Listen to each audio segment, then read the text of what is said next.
మావా, హిందూ పురాణాల్లో ఉన్న మహావిష్ణువు దశావతారాలు కేవలం భక్తి కథలేనా, లేక హ్యూమన్ ఎవల్యూషన్ని ముందుగానే చెప్పాయా? పురాణాలే కదా అని సింపుల్గా తీసుకోక మావా.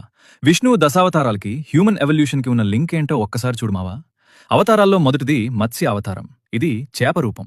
సైన్స్ ప్రకారం సుమారు 4.5 బిలియన్ సంవత్సరాల క్రితం భూమి ఏర్పడింది. మొదట భూమి చాలా వేడిగా ఉండేది. కాలక్రమేణా చల్లబడి సముద్రాలు ఏర్పడ్డాయి. ఆ నీటిలో బ్యాక్టీరియాతో మొదలై చేపల్లాంటి జీవులు పుట్టాయని సైన్స్ చెప్తుంది. అంటే జీవం యొక్క ఆరంభ దశను ఇది సూచిస్తుంది.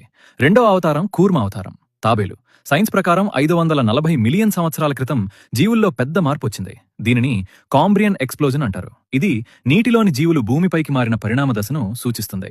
మూడవ అవతారం వరాహ అవతారం, భూమిపై జీవించే జంతువు. ఇది భూమీద తిరుగుతూ పాలిచ్చే జంతువుల అభివృద్ధిని ప్రతిబింబిస్తుంది.